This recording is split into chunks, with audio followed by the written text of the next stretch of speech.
Silav, êvar baş, hevanno hûn tev bi xêr hatin. Îro çawa ku hûn dibînin weşana me taybet e. Bi hevalê hîva xweşnav re em îro weşanek û hevbeş çê dikin. Hem di YouTube'a wî de hem jî di YouTube'a min de bawekê zindî tê weşandin. Ev ceribandina yekê me pêkanî. Niha min dît di rûpela wî de jî bawekê zindî derket. Ev cî kêfxweşiyê ye. Piştî vê ceribandinê em ê dem bi dem tiştê wisa çêkin pir xweş dibe. Hem bi vî şeklî hem şopînerên hevalê hîwa wê bikaribin me bibînin, rûpela me bişopînin, bibin abone û her wiha ê me jî îmkan çê dibe hevalê hîwa teqîb bikin bişopînin. Çawanê hevalê hîwa? Gelek spas, spas ji bo înîsyatîfa te, înîsyatîfekî pir baş bû wala. Ev ceribandina divê em piştgirî bidin hebû. Niha birêya Facebookê jî ez bawer dikim weşana zindî heye. Ama ez aniha peyamekî ji min re hatiye bi rêya Twitterê X ez bawer dikim çê nebû ne mesele ye. Ez ew ê rakim. Hevalên ku di Facebookê de li me temaşe dikin ji kerema xwe re eger bikaribin warin ser YouTubeê li me temaşe bikin ji bo fayda me ye, baştir e. Eger hevalê ku nû pê hesiyane ku em YouTube çê dikin ji xwe çi xweş. Ez anaviya rakim evê de di X'ê de. Baş e. Niha hevanno îro bi hevalê hîva re me dixwest em çi guftûgû bikin. Yek elbet hilbijartinên Başûrê Kurdistanê 20 Cotmehê pêkitin piştî 10 rojê din hilbijartin pêkitin. Heta niha ji ber ku sê çar cara hatibû taloxkirin ji ber hem pirsgirêkan meseleyên siyasî, meseleyên teknîkî ên hilbijartinan niha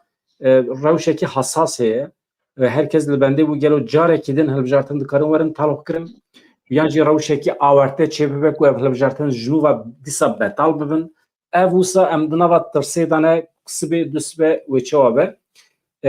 Niha em tev dizanin ku eger PDK hinek hêza xwewan de bike ev bandor li dewleta Tirkiye dike ew ê bikevin devrê ya provokasyonekî pêk bînin yan ew ê encama hilbijartinan nas nekin rewşên wisa jî heye tirs û fikar hene. Hîwa niha em bi qasî çend xebasa hilbijartinê Başûrê Kurdistanê bikin amadekarî çawa ne pêvajoya propagandayê dest pê kiriye her du alî yan jî pir alî derdikevin ser wan erebeyan propagandayê xwe dikin. Tu çawa dibînî? Tu dişopînî? Ez dişopînim yani li gorî şert û mercên Kurdistanê tiştekî heta niha tiştekî normal e, tiştekî pir ecîb nîne ji xwe partiyên Kurdan gava ku dikewin propagandaya hilbijardinê li rojhilata navîn bi giştî wisa ye lê li nava Kurdan de hinekî min ew zêdetir dît. Yani hemen propagandaya hilbijardinê Kurdan jî wek ya Türkan yani li ser bingeha kîkî xaîn bike, kîkî hîlçû pûç bike li ser vê bingehê dimeşe yani programên wan ji xwe programekî wan nîne yani berastî jî yani slogan hene lê ji bo ku milletekî neşiyare û milleteke napirse jî ka ew sloganên ku hûn dawêjin çawa pêktînin yani dibêje ez we zengîn bikim çawa me zengîn dike yani tu çawa me zengîn dike an jî em ez gendaliyê yani gendalî corruption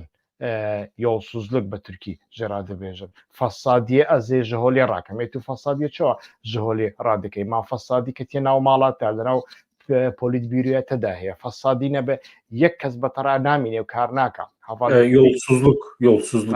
yolsuzluk hevalê te dojî wê dev ji te berdida ji bo ku partî li ser bingeha gendaliyê yolsuzluk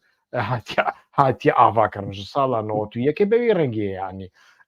yadinê jî hilbijardin li Kurdistana Iraqê berastî maneyekî wî nîne li hemî rojhilata navîn maneyekî wî çawa nîne ez nebêjim ez hilbijardinê bi temamî bêmane nakim lê ez bi çavê gel lê binerim nek bi çavê rewşenbîrekî rojname nivîsekî bi çavê gel tu lê binerî li rojhilata navîn hilbijardin maneyekî wî nemaye ji bo ku çi maneyekî nemaye ji bo ku li rojhilata navîn me tu care nedîtiya sîstemek bi hilbijartin bêguhortin guhortin li rêka hilbijardinan ava nabin يعني جارنا بارتيك دچ بارتيكي تنيتي لي گهورتنكي جوهري چنابه او بارتي سيستما خوسا تشيكرنا يعني بارتين هري باجي مثلا ها للروج آوا هەڵبژاردن چێ ببێ ئەنە کەسە کورسیان زێدە بینێ دکارێ وێ بنگەهێ بگۆڕینێ ئەز ناخوازم بگۆڕینێ لێ پرسیار دەکەم ژ بێ بێ فامکردن نەکارێ بێگۆڕینێ یعنی وسا نابە زەحمەتە لە هەمی جیان هەڵبژاردن حتا نەها گۆڕتنێکی جەوهری و جددی چێ نەکریە لە ڕۆژهڵاتە ناوین گۆڕتن هێزێن ڕێبازێکیش بۆ مەشکوکردنە هەبوونە خۆیە بله گۆڕتن لە ڕێکا دەرڤە هێزێن دەرڤە مداخلێن دەرڤە گۆڕتنێن دنێ پرانی ئاوابوونە ئانجی سەر هەڵدان مینا سەر هەڵدانێ بەهارە عەرەبی و تشتن وسە یعنی گۆڕتن چێ دەبێژە ئەو گۆڕتن باشن ئەن خراپن ئەو تشتێکی دنێ لە کوردستانە عراقێداژی وسایە یعنی نەها ملیۆنێک و نیو کەس ناوێ خۆ نەنویساندیە یعنی لە ناوا 2 ملیۆن و نیو دا ملیۆنێک و نیو ئانجی ملیۆنێکی نێزی ملیۆنێکی ئەم بێژن ناوێ خۆ نەنویساندێژ بۆی هەڵبژاردنێ کارتێ بایۆمەتری و دۆکیمنتێکی سەرەکیە ji بۆی تو بەشداری هەڵبژاردنێ بکەیت دەرنەخستنە ji بۆیش دەرنەخستن ji بۆی باوەڕیایی پێنینە چما بچە هەفتەیەکی خۆمەژوولکە و بچە فلان دائیرێ ئانجی بچە بەغدایە بچە هەولێرێ vê کارتی دەربخە ناکەی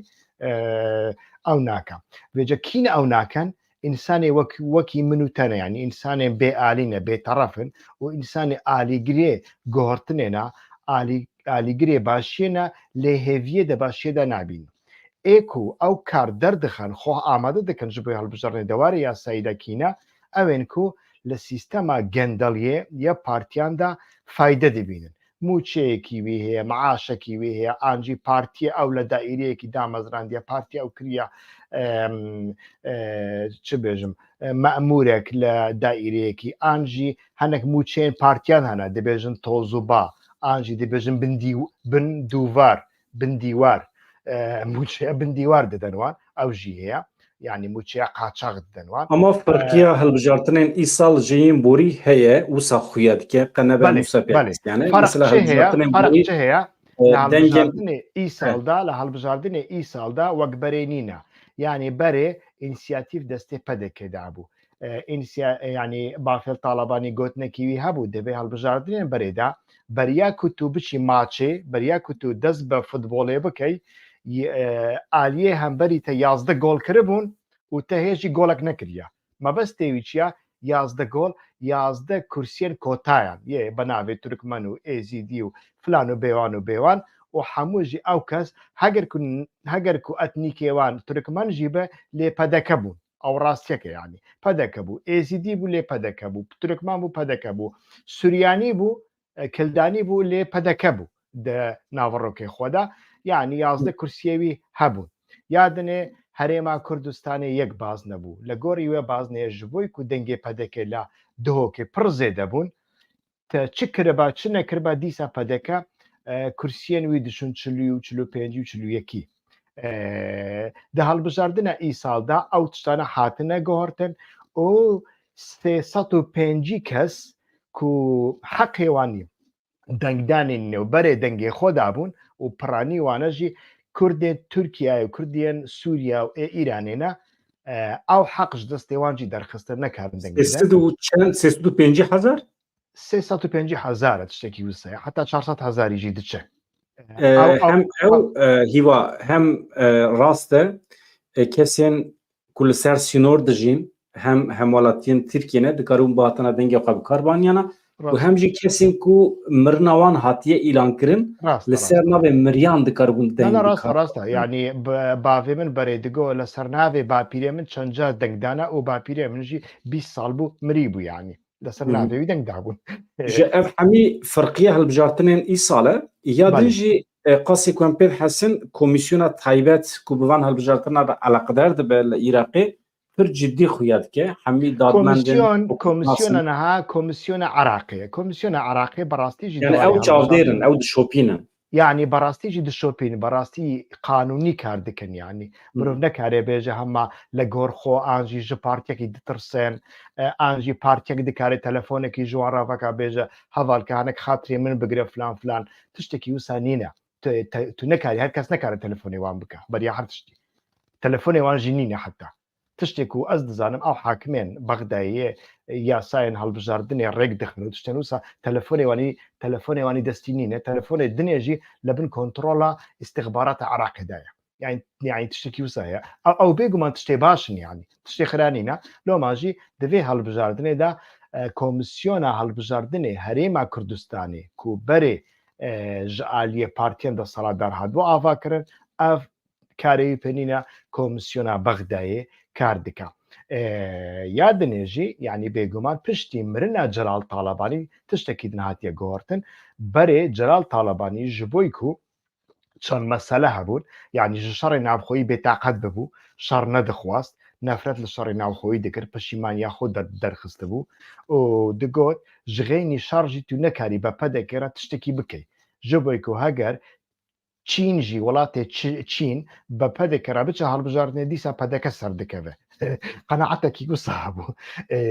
لۆ ماژی ئەو چ کرد بوو پێرا سازیا بوو یعنی ئۆزلاشمە بە تورکی پێرا دەبێژن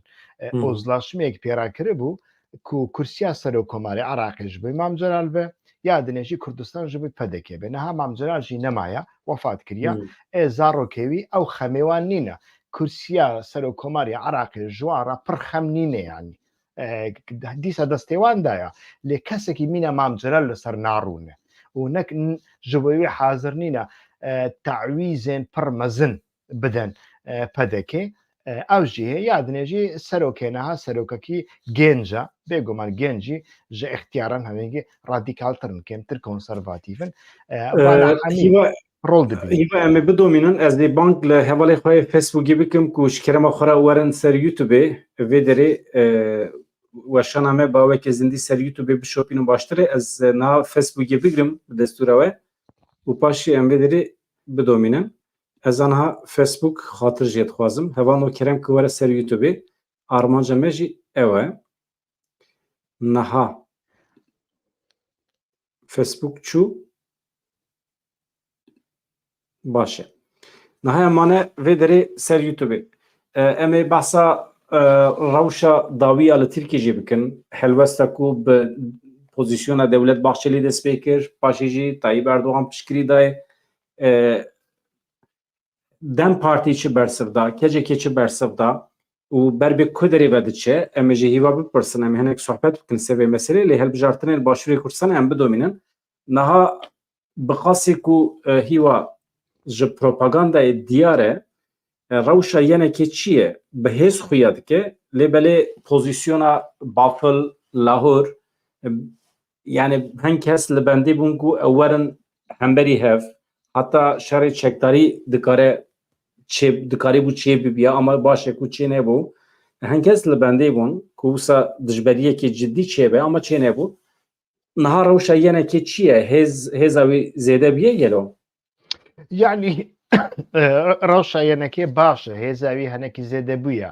و حەماسەتێک دەناوە یەکێتی هەنێکیدا هەیە کۆمی سەرهەف کردە بە قاسێک و لاهور بەرێ بزاوا گۆران پشتڕاژی لاهور گەرچی بەخۆ دەرکردن لاهور دەرنەکەت لاهور دەرخستن ئینسان حقیقەتێ بێژە حتا دەربە لەسەرکردن و دەربێ لەسەرکردن دەربەیەکی غەیری مەشروعە نەڕاست بووژی لێ بە قاسی وێژی مرۆڤ دکارێ بێژی ماڵبات پارتی کۆمی سەرهەف کرد ژخوا کەماسیە پەدەکێ ئەوە پەدەکە هەنێک تەکتیکان هەنێک استراتیژیان داتینی پێشیە پارتیان هەنێک ماینان دخێنا و پارتیان ئەو ماین پشترا بەوی دەتەقن پەدەکەی بەرێ دگوت ئازێ کەنگی بکارێ بم پەکەکێ و یەنەکێ و حیزبی دیموکراتی کوردستانی ئێران بکەم ماڵبات پارتیا ماڵباتان ئەزێ قازانج بکەم ئۆسمان ئۆجران دەرخستن پێشترا ئۆسمان ئۆجران ئیدی جودا بوو نەکاری بوو عمەر ئۆجران خواستن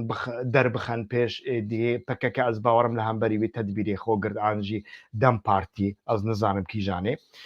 لە ناوە یەکێتیداژی هەمان تشتکردن ڕێخۆشکردن داکو بافێل تاالبانی دەربە لەسەر لاهور بکێ یانی دەستپێکێ پارتی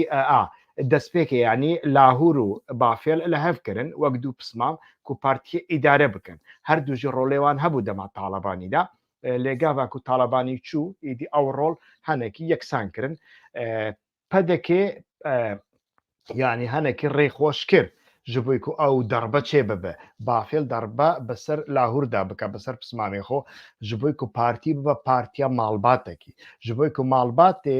Lahûr Şêx Cengî wek beşek ji xwe nedidî niha li ser malbata Talebanî kî hakima malbata Talebanî bixwe ne malbata Xezûrê wî hakim malbata İbrahim Ahmed malbata Hêroxan û پەدەکێ ڕێخۆش کرد ji بۆنا دەربەیەکی وسا مەسەلەن میناکێویی ئارگومنتێمە چنە ئارگومنتێمە ئەوە گاڤک و دەستپێکی دەربەچێکردن سەرۆکێ ئانتیتیرۆر ji destê Lahûr derxistin بە مەرسوومەکی ئەو مەرسوومکی دەرخست نێچیروان بارزانî دەرخست ji bo ku serokê antîtîrۆر tu bigorînî pêwîstiyata bە مەرسوومەکی serokê herêmê hەیە serokê herêmê gerek ew kes me nêçîrvan barzanî kirt roja yekemîn de yani mirov dewir de dibîne ku پەدێکە ڕێخۆش کرد لە هەمبەری وێ داک و پارتی ببە ماڵبات پەدەکە چمە دەخوازە پارتی ببن ماڵبات ji bo ku ew sa difikirin malbatê herî mezin li Kurdistanê ew in malbatê din eger hebin jî malbatê biçûkin malbatê Ocalan ma kiye dû darêwanî fistaqê hêv nîne ma malbatê İbrahim Ahmed û Talebanî çi ye tenê li Sulêmaniyê li mehelleyekî hepiz bûne ew wisa difikirîn lê xuya dika ne wisa derneket ew mayîn bewan da teqya niha bafêlek hatiye êdî rast û çep nas naka pir tund e hemasetê wî pir bilind e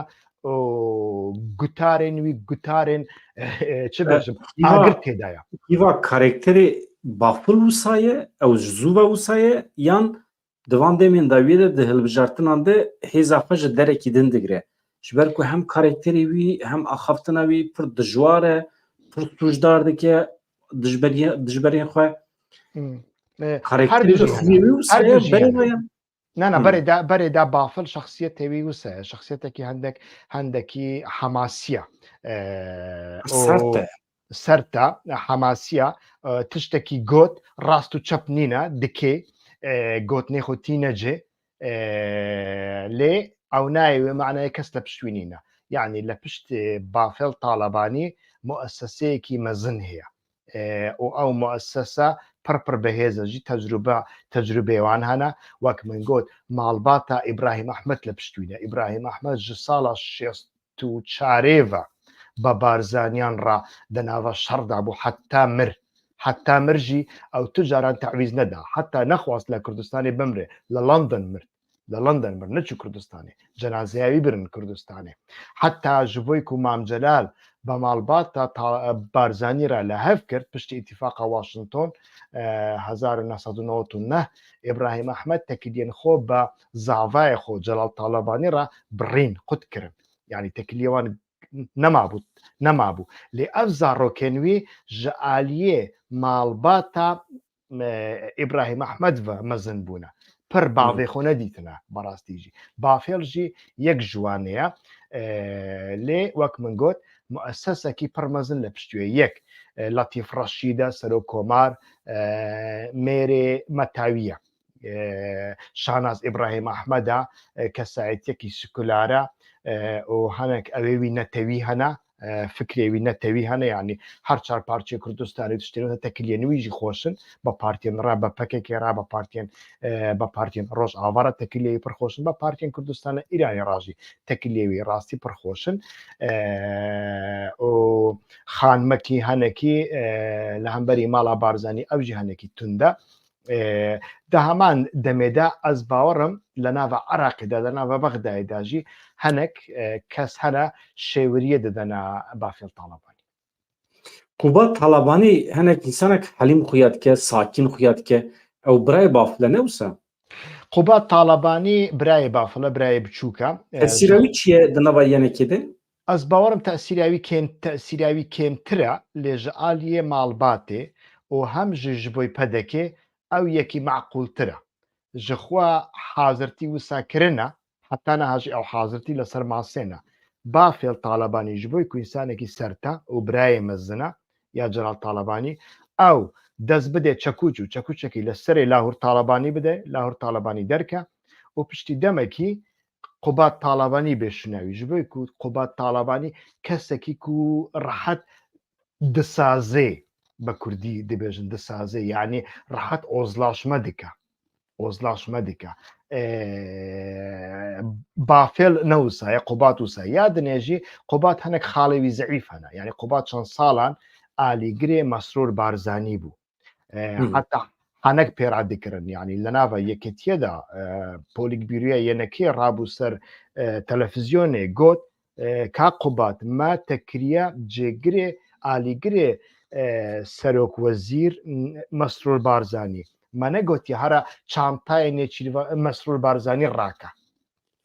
یعنی حەنەکەی خۆ پێدیکردن یا دنێ هەنێک خاڵێوی لاواز هەنە دەماک و ئالیگرێ مەسرور بارزانی بووە ئەv هەنێک پشکێوی هەیە بیانی بەشێوی هەیە ژ گەندەڵیە و ژ فەسادیە ئیداریدا مەسەلەن کۆمپانیایە قەیوان هەیە بە پارەیە پترۆلی دزی هاتی ئاواکردن خۆ کۆمپانیایان مەزن یە پارتیان هەمی هەردوو ئالیجی بە پارەیە پترۆلە دزی هاتی ئاواکردن بجا تو دبێژی دزی تو دەبێژی حرام ئەو هەڵبژاردن لە دەستێتەدایە ئەو دەدەست ئەو یعنی ماڵا بارزانی هاسانکاری کردێ ژ بۆی قوبات طالبانی ژ بۆیوان هەنێکی کەسێکی معقولترە هیوا تولبەندی گوهرینێکی چێ ببێ حکومەت بکەوێ دەستی یەنەکێ نا ji bo çi min ez ê sedemêwî bi kurtasî vekim yanî ji xwe pedeke dêdîsa kursiyan zêdetir bîne rast e ew 11 kursî ji destê wî çû nehabûne 5 ji wa pêncane de sê dikewin destê wî ew kursiyên kotayan da lê dîsan jî li Hewlêr û li Duhokê lê dê yekem bibe ya dinê pirzgirêkek heye ji bo yenekê yanî dibêjin handîkapek heye ji bo yekêtiye niha yekêtê dikare dengê însanê wek me qazanj bike însanê serbixwe însanê non partîzan însanê partîzan nînin an jî însanên guhertinê dixwazin an jî însanên ku 30 sala li sîstema kurdayetiyê mexdûr bûne tenê karê wan ew e tenê tiştê ku berwan ketiye nisîbê wan bûye bêne Ewropayê li fabrîqeyekî kar bikin bê xwîndin bimînin bê tiştekî wan nebî metrekî erdê wan nebe mûçeyekî wan nebe denava zêrê da lê tiştekî wan nebe însanê wek me yekêtî dikare bû wane qazanj bike lê qazanj nekir ji bo çi qazanj ne yekêtî ne partiyên dinê muxalefetê pedekê qazanj nekirin ji bo çi qazanj nekirin yani tiştekî ku ew bigorînin nîne tiştekî ew bigor gelo ew tiştekî dibêjin ku em bêjin ew kurdayetiya heye tenê ji bo rehînegirtina civakê nabêjin ew tiştekî dibêjin ew alaya Kurdistanê yê pedekê ew ê ku avakirine ew alayeke tezwîr e yani sextê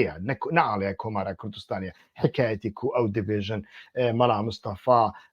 Qazî Muhemed li Komara Kurdistanê dayê destê Mela Mustafa û gotî ew ala amanetê tebe û filan û bêwan tiştekî wisa nîne yani min li bernameyekî da vekiriye li kanalê min YouTubeê de bi kurmancî heye bi soranî jî heye tiştekî wisa nîne lê ew muxalefet tiştekî nabêje gava ku pedekê kontraktê 5 salê bi Erdogan re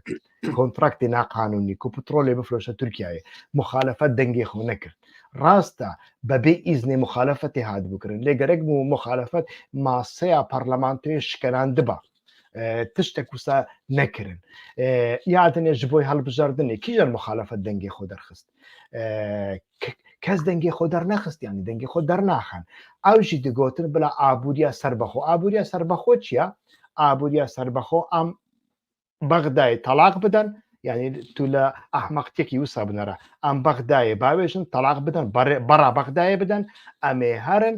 petrolê xwe bi xwe bifroşin bifroşî kî difroşî Erdogan ew naqanûn ye Amerîka ji te qebûl nake Ereb ji te qebûl nake Îran ji te qebûl nake Ewropa ji te qebûl nake qanûn û hiç mehkemeyek çima tu mehkeme ji te qebûl nakin kîjan kesên ku dibêje ez dijî pedekê me gotnek li ser vêyekê royekî kir heta partiyên ku li beşên dinê Kurdistanê ne royekî ne PKK ne Hizbî Demokrat ne Komala ne PYD li ser vêyekê tiştek negotine ticaret li ser van tiştane tiştek negotine yani mêjiyê Kurdan mêjiyê pedekê مرۆڤ دەکارێ بێژێت دەسەری هەمی کورداندایە بە ڕەنگێکی پرزگرێکا کوردان بە پەدێکی ڕاچیە پرزگرێکا کوردان بە پەدێکی ڕاتەنی ئەوە گاڤک و پەدەکە لە دژی دژمنێوان بە ئاریکاریە دژمنێوان دکا گازنجە و گازنجێ خۆ دەکەن تەنێ ئەوە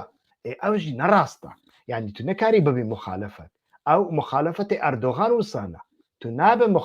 مخالفت لەسەر بنگایەکی حقوقی و یاسایی و دیموکراسی و مافێ مرۆڤان و شەفافیەتی ئاوا دەبێ ئەv لە ناوە یەکێتی و ئۆپۆزیۆن نەکرد یەک یاد دەنێ گاڤک و ناکەن گاڤک و عینی تشتی دەپارێزن ئەس چما بچم هەڵبژاردنێ کاک بەدران چما ناوێ خۆ بنویسم چما دەنگێ خۆ بدەم ji bo tiştekî nabînim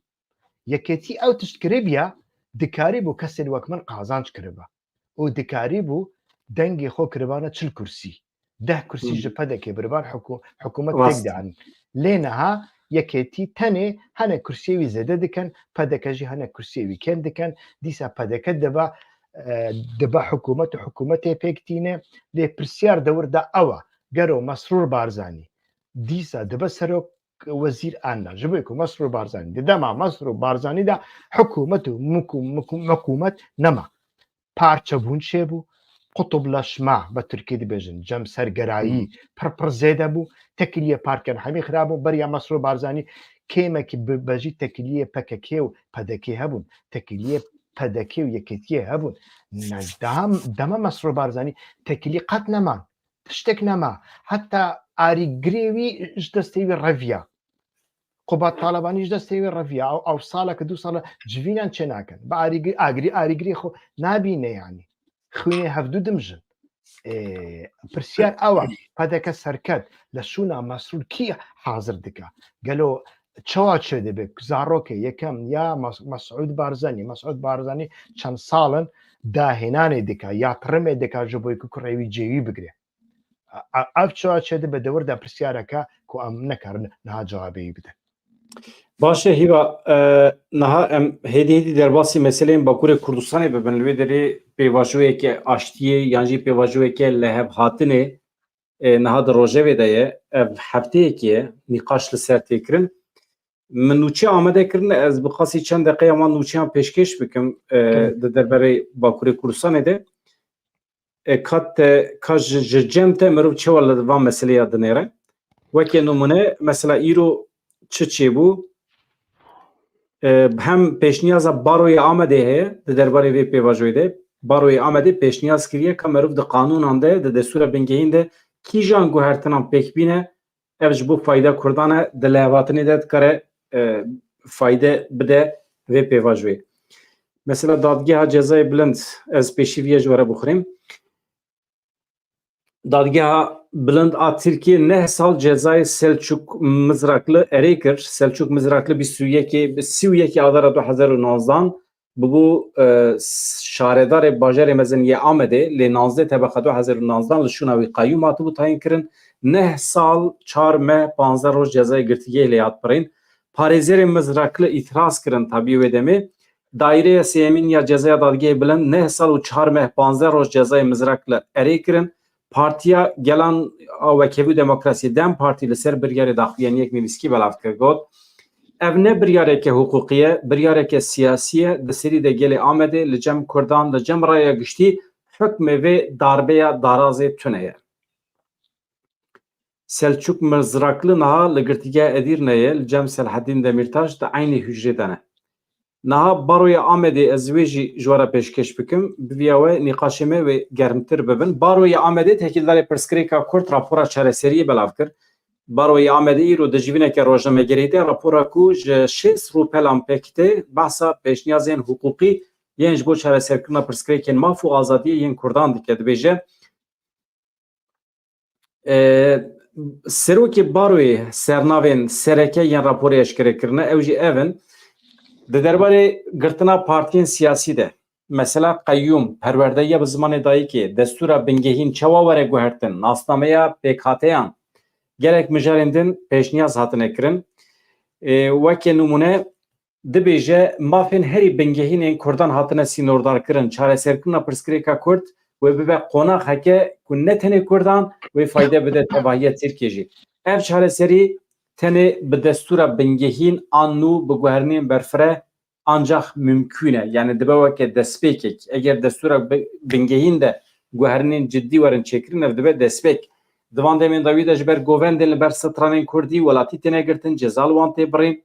polîtikayên qayyûman, astenkirina şiyariyên trafîkiyên bi Kurdî tiştên wisa nîşaneyên polîtikaya înkar û redkirinê ya di pirsgirêka Kurd de. Pirnema paragrafekî me wî jî ji we re bixwînim ji bo misogerkirina van mafên sereke, naskirina nasnameya Kurd, jîndarkirina çanda Kurdî, hewceyê di çarçoveya belgeyên mafê mirovan ên navnetewî de serarastkirinên destûrî û qanûnî bêne kirin. Ji bo dabînkirina daxwazên wekî hemwalatiya destûrî, perwerdeya bi zimanê dayîkê xurtkirina rêvebiriyên herêmî divê standardên mafê mirovan ên navnetewî bêne pêkanîn. Hemû mafên bingehîn ji aliyê qanûnî ve bêne misogerkirin. Ya esas ev e hîva pêşniyazê de li şûna hemwalatiya Tirk di destûra bingehîn a Tirk de ev çar xalên destpêkê behsa Tirkbûnê dike. Herkes Tirk e. Divê ev pênaseye hemwalatiya Tirk ji holê were rakirin li şûna wî hemwalatiya Tirkiyeyî were bicihîkirin. Ji bo çareseriya pirsgirêka Kurd destûreke bingehîn an nû li ser bingehekî azadîxwaz, demokratîk ku hemû beşên civakê digire nava xwe pêk were. Ev Tirkbûn radike. Çixwe esas mesele ev e. Ama Tirk hassasın li ser vê meseleyê. Ev dibêje mecburiyet e. û tişta din jî pêşniyaz dike ev dibê di çarçoveya qanûnê navnetewî de be. Hîva mesele ev e. Te çi jê fehm kir? Ji xwe dox Ehmed Peldad Mîvanê me bû, me berfireyî behs kir, pêvajoya nû dest pê kiriye, gelo dest pê kiriye yan jî xapandineke. Ez fikra te me re xikim, tu pêşî ser vê mijarê fikra xwe bîne ziman hîva? Ev demekî dirêje heye. Rûya çardeya meha çûyî, meha neh, meha September min dewir da layfek ava kir û min got du sê roj beriya neha hevdîtinek telekonferansek di navbera Ocalan û Çiyê de yanî PKK'ê de hatiye li darxistin û di heman demê de hevdî yanî telekonferansek jî di navbera Ocalan û hêzên Sûriyayê Demokratîk an jî Xweseriya Demokratîk min nekarîbû wê yekê zelal bikim an jî herdû hatbû li darxistin. Di van telekonferansan de ji aliyê yek dû hevalan de hinek narizayî hatibûn diyarkirin jî. Wê demê êdî li ez bawerim 7,000-8,000 kesî temaşe kiriye lê nêzî 100-200 sixêf û dijûn ji min radan gotin te ew agahî yekî got te ji mîtê girtiye, yekî got te ji Qedepê girtiye, yekî got nizam te ji kê girtiye. Halbikî min ew agahî li hundir vegirtibû. Li hundir vegirtibû berastî jî li her du ciyan jî min girt û min dû caran jî tek kes li ser kirt ji aliyê kesên dinê ew jî gotin tiştekî wisa heye lê xeberê me li detayê wî nîne. Yanî demekî dirêje diyalog bi Ocalan re heye. Ew diyalog tu caran nehatiye qutkirin lê hem diyalog heye hem jî tecrîd heye. Yani ev di nava hev de hatiye meşandin çend salin bi wî rengiya. Yani çi dibe ji civakê veşartî tê kirin? Belkî jî mesele ew e. Pirsgirêka here sereke ew e. İddia dikî haya min jê tune min bi xwe nebîstiye hîva. Lê belê tabî dewlet diçe îmraliyetê normal e jî zindan dibin kontrola dewletê de ye li vê derê tecrîd wata ku tê behs kirin têkiliya Rêzdar Öcalan ji civakê hatiye qutkirin. Mesele ew e. Yani civak haya wî jê tune ye. Rast e. Tiştekî wisa heye. Ocalan jî demekî dirêje sedema ku tê hatiye tecrî kirin ew e ku guhdarî dewletê nake. Dewlet dibêje hinek tiştan ji wî dixwaze ew nakê. Yani gerek mirov vê yekê jî bibîn yanî neheqiyan neke. Ez bixwe pirsgirêk dibînim hereketek ku serokê wî di zindanê dabe û ew hereket temamî şev û roj li devê wê serokê binêre. Ez wê bi pirsgirêk dibînim berê min li civînan de jî gotiye. Lê ev nayê wê meعنayê. افناي معناه تشتكو از البندي ما اف مسألة كي جداية اف مسألة كي نابرا ريخستن بخا بريال ده ريخستن بخا او راستراس جريداي بيفاجوية جريداي بيفاجوية جبيكو او بيفاجو نها تشتكو از فاندكم وتشتكو باقشرينا لي پشتیوی رجب طيب اردوغان قلت يعني تا از باورم داخليني قودار رجب طيب اردوغان بحثات شدكه دبجه نابه دستكي تسلاح دستكي تداجي سياسته تو بكي هواري بدران از باورم رنگيتا شو تو من قودار دكي هوال بدران وشان هوال هجا وشان هي هەواڵ بەدران چوو هەگەر کووەشان هەبە ئەس بەردەوام دکەم هەتا کەکێ بەدران دیسا تێسەرخەتێ کە هەواڵێک ژمڕە بنویسە وەشان هەیە ئەنا هوندەنگێ من دەبیسن هەواڵێ بەدران هەیە باشە هەتاکو هەواڵێ بەدران تێسەرخەتێ ئەس بەردەوام دکەم ئەس باوەڕم هەواڵ بەدران پرزگێکێکی دژی دەناوا پرزگێکێکی تەکنیکی دایە دێ چارە سەرکە و دێدی ساوەرێ سەرخەتێ یعنی نەها داخیانیا ئەردۆغان پرپر گرنگە مرۆڤ لەسەر کاک بەدران تو هاتی سەرخەتێ باشە من بەردەوام کرد من نەهێشتا باشەوان ڤاڵا ببن یعنی داخیانیا ئەردۆغان پرپر گرنگە مرۆڤ لێ بنەرێت چەند شتان دەبێژە بەدەستێکی سیلاح بەدەستێکژی سیاست نابێ ئەو شکرا دەبێژە ji dem partî radibêje çima ji dem partî radibêje li destê dem partî de Klaşinkov nîne lê dibêje dem partî guhdarî ew ên çiye dike loma jî snûrekî jê re datîne ya dinêje ji behsa meseleya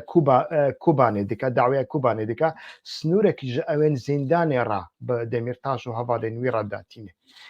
ê ji xwe PKK تو دەبێژی پەکەکە تیرۆریستە وێ دەمێت هەرێ دەریەکی ڤدیکە ئەو دەریکیە دەریا ئیمرالیە یعنی دەبێژە vêjarê ji carên berê gelekî xiratir e dibêje ez ji xênî îmralî bi kesekî re naronim ê bêguman PKK vêyekê qebûl nake tiştê ku ez dizanim PKK vêyekê qebûl nake yani tu bêjî ez tenê bi îmralî re diaxivim bi te re naxivim û ihtimala sibê bêje ka silahê xwe jî dînin ئانجی ئۆجەلان ڕابێژە کە زەختێ لە سەروان بکە بلا سیلاحی خۆت دین و بلا بچن لە ئوسترالیایە یعنی لە قوتبە ئوسترالیایە برا ئەو اختیارێوان و کەسێنوانی بەرپرس بچن ور لە وڕوونن پەنابەریە بکەن و ئەوێ گەنجی بلا بێن خۆ تەسلیم بکەن تشتێکی و سەق پەکەکە قبول ناکە ممکن نیە تشتێکی وسا قبول بکە ئێژخوا ئەو بانگەوازی ژعالیە باخچەری هاتیەکردن و بەرێ دژی پێڤژەیە ئاشتێ بوو پێڤژەیە بەرێ ji پێڤژەیە نەها هەنێکی جدیتریش بوژی ji بۆی و بەرێ لە ئۆسلۆ هات دەست پێکردن و دزاینەوسا پشترا چیە دچون چیە بە گەریلەیان ڕ تاوڵ دەلەیستن دەماک و بەحسا پێڤژەیە ئاشتی ڕادەکردن یعنی ئەس دزانم سلاحەدین دەمیرتاش دچوو چیە دەهات ئێدنێ دچون چیە دەهاتن هاتن و چوونە ئیمرالی بەرنەدکەت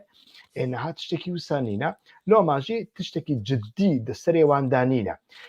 بەقاسی ئاگاهیە منی هەندور هەنە پەکەکەژی vê yekê ciddî nagirê yani havalên çiyê vê yekê ciddî negirtine heta niha hazirtiye xwe ji bo şer ji berê zêtir dikin ji bo ku dibêjin dewlet Baxçelî û Erdogan ne ciddîne berastî jî ne ciddîne بەڕاستی نەجددینە مەسەلە دەڤردا چییە مەسەلە دەڤردا ئەوە مثلا هیوا ji bo ku em ciddiyeta wan bibînin hin gavên yekem ku dewleta Tirkiye dikare bavêje ji bo ciddiyeta xwe nîşanê civaka Kurd bibe çi ye ew gav mesela ev gerek destpêkê zîndaniyan hemiyan vala bike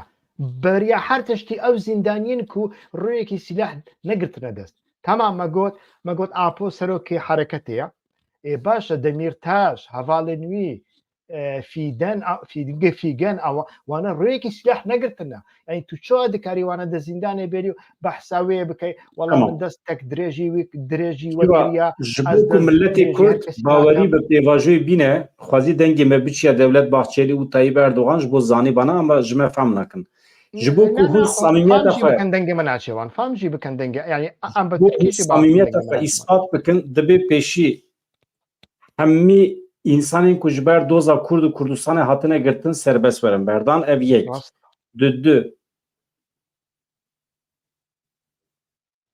دو دو gerek يعني مسئله دستوری دا يعني پروژه خوش بوی دستور هنکی وکن پروژه وان جبوی کرد جبوی دستورا بگهین چه براستی gerek وی که وکن یادنه gerek اوجلان وری سربست کرن يعني ممكن إن إنسانك 25 سالان ده زندان دابه عمري ويشي هفته 3 سالي ما أو إنسان شقاسي دجي أو یکی اکتوری سرکه یه مسئله یعنی أكتر تشتكي السرقية نراسته مسألة وقتی کتب مخاطب خوره مذاکرات کی هن مسئله دوی مخاطبته استایته فیزیکی و آوان وکه هف به یعنی اکتوری کی ده حبسه دا به و توجی لدر و دولتی برای ببی تو بشی ده حبسه دا وی ببینی سرماسی و یا نراسته بيجوما يعني بري شما او يك حتى جيكي ده تحمل كرن جبوي كو دعيني دمدا او هفديتن باوروبا راهبو بتشي راهبو بهدف راهبو يعني دهات تحمل كرن حتى جيكي جبويكو اندامن هدفي هفته جارك دو جاران دكاري بتشن امرالي نوسا انا تشتكي وسا جنينه مرف شو دكاري باوري بك تشتكي اما از باور دکم دنوا سوزین دولت ترکیه ده بقاسی کوم پیت حسن سربستی رئیسدار Öcalan هەیە دەبێژن ئەوێ دەرخن مالێکی دا ئەو سۆزێکی وسا مەبیست نا تشتێکی وسا دەکەن زمانی کوردیژی هەنێکی دەبک و سربەست بکەن دەبک و هەنێک زیندانیانژی سربەست بکەن لێ دیسانجی یعنی گەلێ کورد گەرە قبول نەکە وەڵا ئەز ئۆجەلان بەردەدەم دەمیرتاش بەرنادە چێ دەبێ ینی دەمیرتاش چ کردە مەسەلە کردبە نەکردبە دۆزا کوردی ji çarçoveya sûç were derxistin yani kî dibe bila bibe binêre Selahedîn Demirtaş dibe yan jî zarokekî dibe şivanek gavanek dibe kî ji ber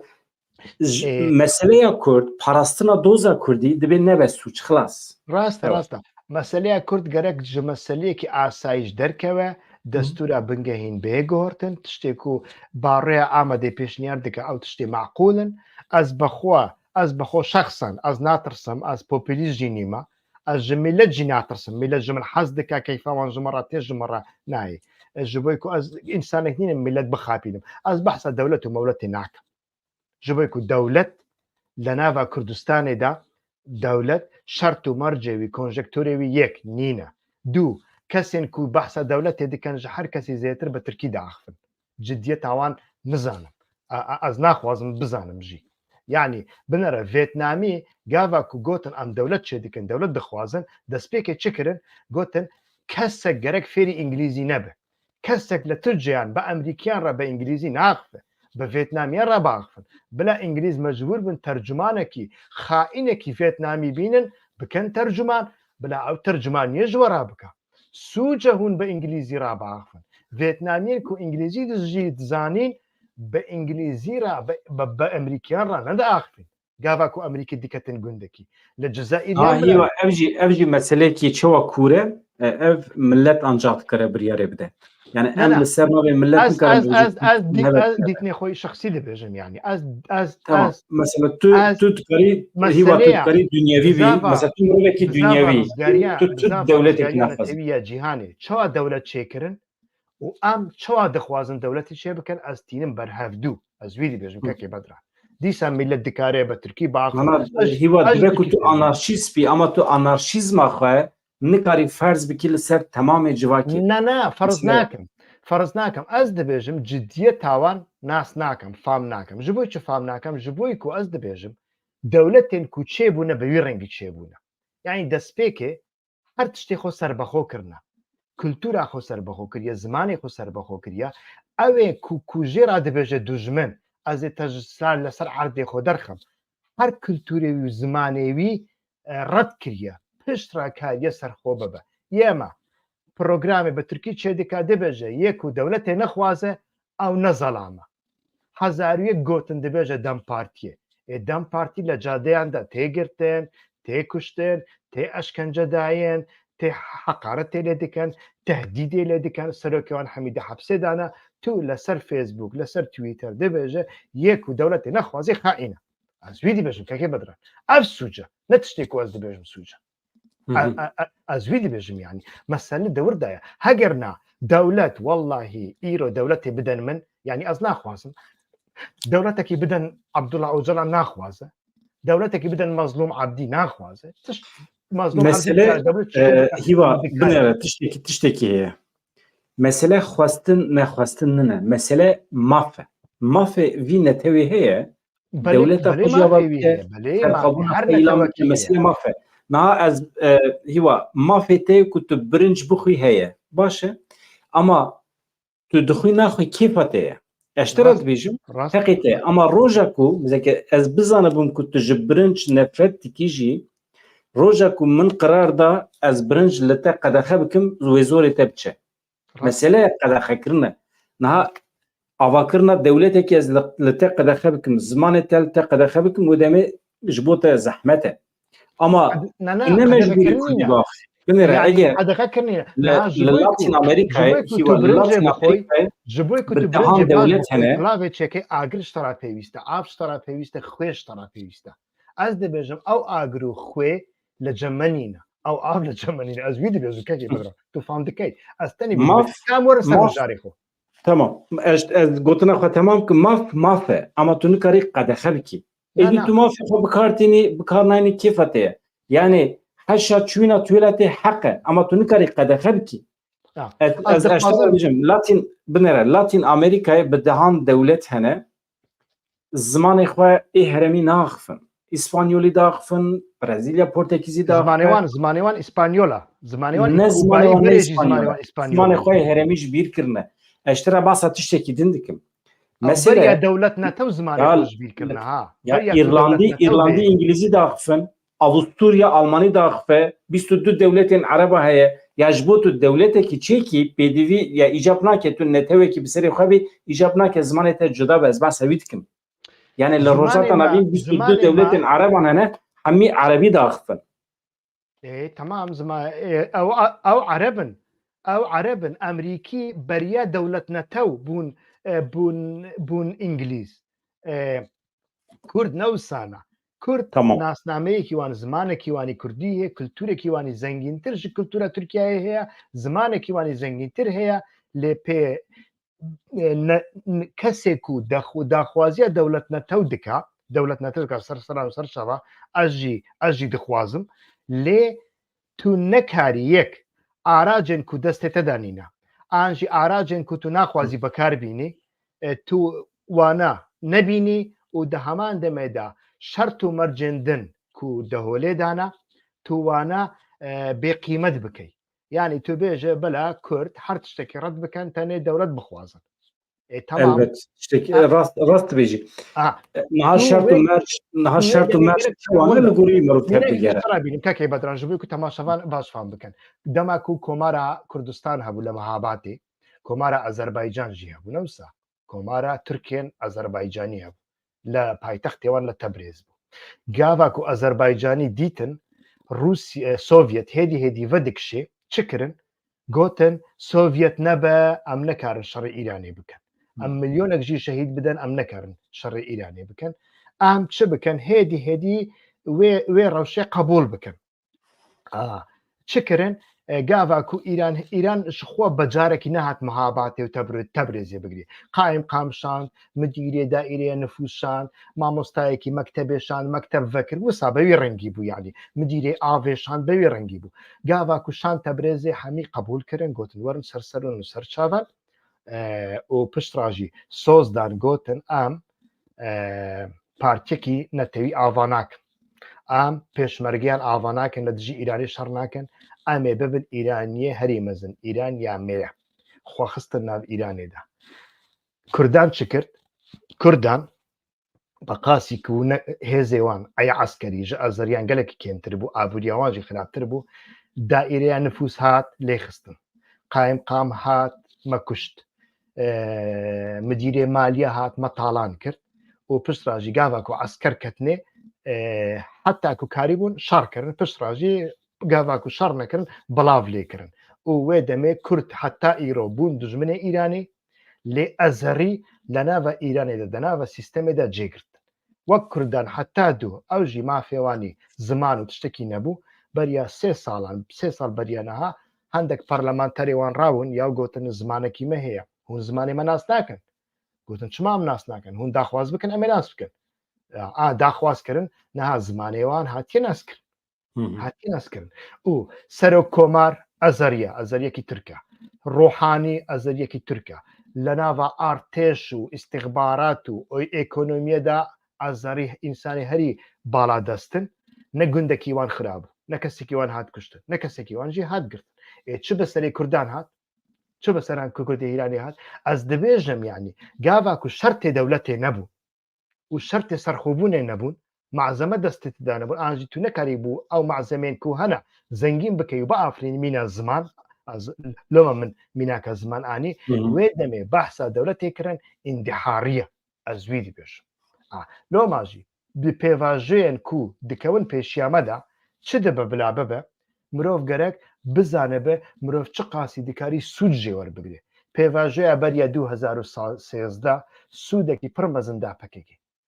یعنی ام جبیر نکن پککی پر پشت وندانه کرن دورده پککی بریا پیواژه آشتی 2013 روشاوی چلو کاکو یعنی برئیس اوجلان هات دزگی کرن و دناف پککی دا پارچه بون چه بو جسی زیادتر اندام کنسیل سروکاتی اندام کمیته مرکزی جدا بون نوسا چون جنب پدکی بیانه که حتی کاریبان هگر که مامجلال هلا او سلاح جرا دکرن دجی پککی خود اخوازی سلاح کرن مامجلال سلاح نداوان گوت ام ود پاریزن لحقی ونین سلاح بکرن نو دجمناتی پککی بکن پر خرابو پسرا رابون پاجاک چیکن شر ایرانی جهاد سر شر ایرانی کرن 2007 و 8 نهي نوسا حتى دهيجي إيران وتركيا بونية كما بمنيك بهار عربي بسرداهات إيدي بهار عربي ودمي بكك خلاص كر وإيران وتركيا بوندو بارشا جهاب دور كتن جبري كل سوريا ناكو كيوان شيبو تركيا دخوا سوريا بروخينه إيران ندخواس ودمي إيران رابو ببكك راله هفكر قلت كام شريخ وبدن سكن عندن صاحب پیشیایی و بو کو بچه روز آوا او روز آوا جدر کرد. پس دولت ترکیه اوی یک دستی خواهی جبوی پیواژه آشتی دا پکیک کاری بو 100,000 کسی نزی خوب که 100,000 گنج جوانا 50,000 چکدار بون لناو ترکیه دا لناو باجران دا لی دا چه دا بخرا کرد دا شر خندق دا بخرا يعني ده بيفاجيا عاشتيا ديسا بكاكيت زيادة تشتك وندانكر براستيجي او قريك نيوش روبا تشتك ريشتك برسم بله نها سدمكو دولة تركيا طيب اردوغان دولة باحچلي كتنا به هلوسكي بوي رنگي چيه سدم چيه گلو سدم شارك و اسرائيلي دايا دست بكرن اوه يان دناوا تركيا ده problem هي kriz problem aburi هي تركيا بخاكتينا وحساب وكتابان وقرار دايا بكردار الهباره راستا دسبيك شرطين كونجكتورين درفا دسبي بكم لا كونجكتورين درفا دا جخوا چن تشتانا يعني يك روشالات ناوين جنوبا تي ديزاين كرن ايران جحد خوزيدتر خوا مزن كريا ليمن يعني نها كوريدورين روشالات ناوين حميد است ايراني دانا كورفز خود است ايراني دانا نوسا ولا تيوي سر كورفز نوسا دكاره به ايرو دكاره كنداوا كورفز قپات بكا بترول قطنه دربا بترول السعوديه وقطر وامارات وبحرين وعراق قطنه دربا ابيك يادني لسر دريا عمان حسي هنا اوجي دستي بدايه لسر لنيزي بحر الصور حماس هبو او لريكا حزب الله وسوريا دا دكاره لسر بحر سبي يعني برزغريك عن دربخا نابج بحر سبي سات كنترول بي لدكاري برزغريك عن دربخا لو ماجي غريك اف بي غورتن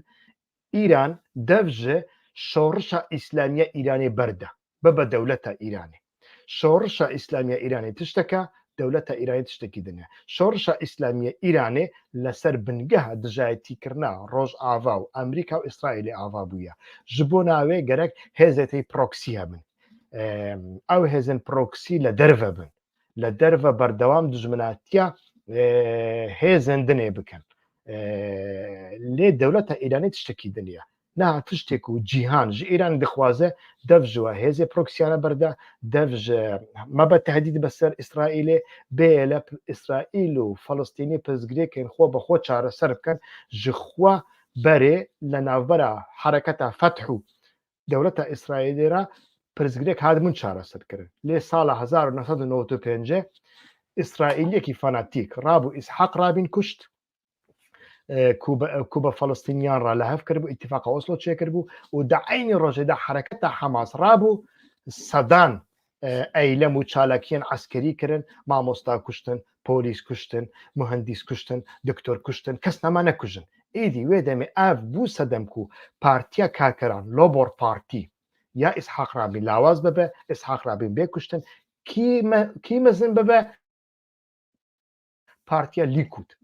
بارتيا راستربن مذهب چيا نتنياهو بسرد سالاداري لناوا فلسطينيان دا تشبو لناوا فلسطينيان دا عرفاتو حركة فتحية لايك وسيكولار وديمقراط كو دنيا لبش بيبو ضعيف بو لشنا حركة نازي إيران كو ديكاربو نازي إيراني بإخوان مسلمين ديكار نازي إيراني بكو نازي إيراني يجي حماس بهزبو اف روش جرك بيه غورتن لوردا روش تي غورتن چه دبه اتفاق ابراهام چدبه اتفاق ابراهيمي چدبه اتفاق ابراهيمي بكرتاسي يعني اتفاق كي انرجيو ابوريو اسايشه دنافرا عربانو ولات اسرائيل ايوه دمه لروشالات نافين ودمه جرك هاف سنجك هبي لهم بريوان يعني امريكا تجار ناخوازه متفقه بي برامبر به لبنره منك اشترى بينهم جسال هفته و چندیه هفته و ششه هفته و هشته گاوا کو شرع مصر و اسرائیل چه دبه با مصر را لهفدکه دبه جه از 10 میلیارد دلار بدمتا جبوی کو عسکری تا بهیز بن از عسکری تا پرورده بکم لامریکای از سلاح بدمتا تو دکاری به بهیزه کی پرپر مثلا رشارات نافین لی شرع اسرائیلی مکه او چه دکه چما کسی کی کور دکاره به رقیب اسرائیلی وسام زندگا جبوي كو سياسة أمريكا وسايا لهمبري متفقي خوشي جرك هيزكي دني آفا بكا كو بكاربا دنجة بيراتشي بكا هافسنجي بيراتشي بكا جبوي كو غرور نبا نها لهمبري إسرائيل وعرب جرك هيزكي دني هبه أو هيسكيا عملية دنرن دنافا نخشين سياسية تركيانينا جبوي چه تركيانينا ميناك اشترا بيجو جبوي كو هر هيزك هبه کو بکاره به او دنگه چه بکه لهمبری عرب اسرائیل کو ددمه پیشدا پشتی تنکرنا حماس حزب الله از باورم ضعیف کرنا ایرانی ده او بکن ده اتفاق ابراهیمی صدی صد پیکوره سعودية جيب كونا ودا استخمين دكم لهزك لهمبريوان كيا تركيا نابا جبوش تركيا نابا كاز لبن كالبنرا فيدان تي بغداي تهديد دكا تي هوليري سليمانية تهديد دكا لبنرا دبلوماسية إيرانية تشتكي دنيا مسعود بزيشكيان دي بغداي تي هوليري وبستراجي دي سليمانية كسي تهديد ناكا لحر سيجيانجي بكردي داخفة لدنر لدبلوماسية إيرانية تقاسي زرافة يعني دفردا فرقه لوما إيران كاباسيتي وهي كو دنجيك لهمبري إسرائيلية تشبكة لتركيا أو كاباسيتي ودبلوماسيتي دانينا وزيرك درفة هي وزير الشر وزيرك تشتكي الدبلوماسية فهمناك يعني مروف براستي جوي دولتي فهمناك جراو شنبيري وان فهمناك شو قبول دكان ها كان فيدان ببسلوكي وان ها كان فيدان دواري استخباراتي داجي الانسانك سركتينينا شقاسي استخبارات بتشانتا وتسليمي بكك كرن دانا نهادا شكفتين بكك دانا يعني او ترك شو مجيوان شو الشغله براسي مرو جاي فهمناك ها كان في ده نجبوا استخبارات دبل لغوري من نجبوا دبلوماسيه دبل نجبوا وزارات الدرف دبل اوجي بروبلما وانا بروبلما دولتها تركيا هي بروبلما دولتها وانا از بحثا دنجيد يعني اگر كيكيوا بنغ طيب اردوغان زرارك و 20 سال ضيا دولتها تركيا تو کسی نداره جواک رزیل بو سرو بم بو آن هاجی جری درکتیه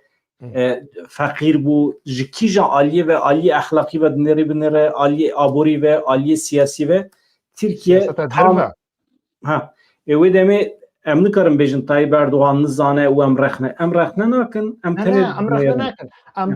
ام بحثا وی که دیکن ترکیه چما نکاره ببدنگه ترسی وانج چیه چما دسته خدا کردان از وید بیشم از دخوازم بینم سروی یعنی نها لی بنره ایران